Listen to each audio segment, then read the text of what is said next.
প্রথম ও দ্বিতীয় দিনের পর আজ তৃতীয় দিন বেনারসে আমরা।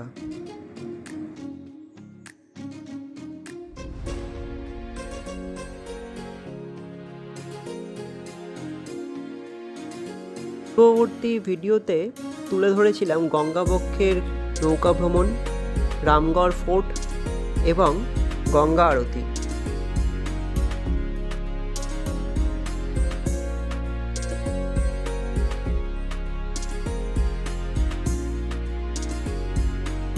আপনাদের উদ্দেশ্যে বলে রাখি, day 1 day 2 video link description বক্সে দেওয়া আছে।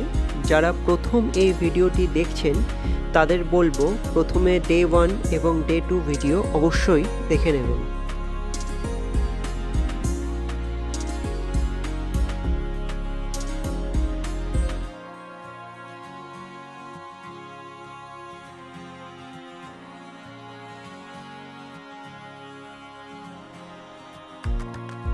এবার ফিরে আসি ডে 3-তে।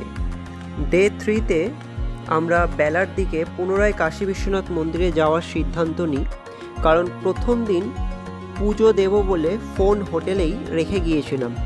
তাই ঠিক করি আরও একবার যাই কাশী বিশ্বনাথ মন্দিরে, কিন্তু এবারের আমাদের উদ্দেশ্য ভিডিওস এবং ফটোসের জন্য। দেখি যদি কিছু স্মৃতি ক্যামেরাবন্দি করে নেওয়া যায়।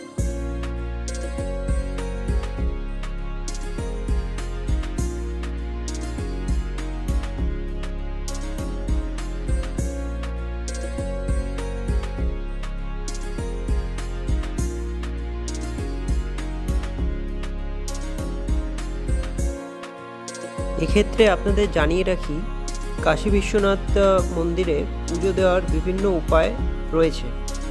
আমরা এক্ষেত্রে অনেক আগে থেকেই শুভম দর্শনের টিকিট কেটে রেখেছিলাম। আমাদের মাথাপিছু 300 টাকা করে পড়েছিল। আপনাদের উদ্দেশ্যে বলে রাখি, শ্রী কাশী বিশ্বনাথ.org ওয়েবসাইটে গিয়ে আপনারা শুভম দর্শন, রুদ্রাভিষেক দর্শন, মহাদেব পূজা, মহাশিবরাত্রি দর্শন আগে থেকেই বুক করে নিতে পারবেন।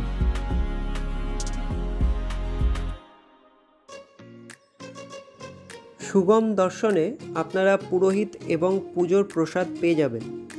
এক্ষেত্রে আপনাদের মন্দিরের বাইরে সাপুরি মল মন্দিরের হেল্প ডেস্কে যেতে হবে। দর্শন, রুদ্রাভিষেক দর্শন, এই সমস্ত দর্শনের ক্ষেত্রে আপনাদের জানিয়ে রাখি, এগুলোর একটা টাইম স্লট থাকে। ধরুন আপনার পড়লো 3টে থেকে 4টে, কারুর পড়লো 4টে থেকে 5টা। তো আপনাদের কি করতে হবে, সেই সময়ের আগে, অর্থাৎ যদি আপনার 3টে থেকে 4টে হয়, আপনাদের মোটামুটি 2:30 মধ্যে এই সাপুরি মলের কাছে যে হেল্প ডেস্ক রয়েছে মন্দির ট্রাস্টি, সেখানে আপনাদের আসতে হবে। এবং সেখান থেকে আপনারা পুরোহিত সঙ্গেই পেয়ে যাবেন। সেই আপনাকে সারা মন্দির ঘুরিয়ে আপনার পুজো দিয়ে দেবে।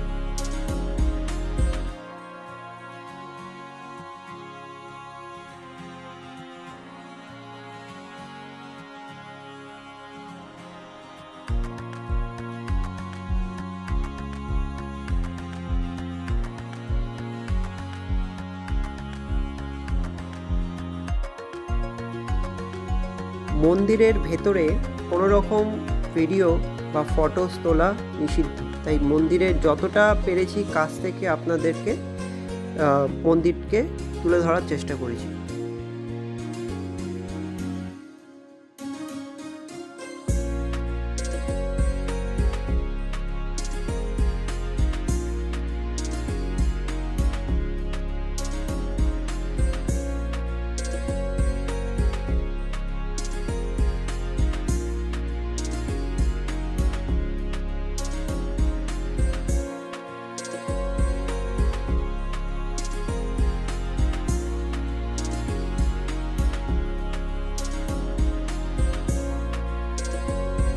তৃতীয় দিনে আমরা মন্দিরের আশেপাশে বেশ খানিকটা সময় কাটাই এবং বেশ কিছু ফটো এবং ভিডিও ক্লিক করি, এবং আমাদের ফেরার ট্রেনটি ছিল সেদিন রাত্রেই।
কাশী ভ্রমণের ব্লগ আমাদের এখানেই শেষ। দেখা হচ্ছে পরবর্তী ভিডিওতে।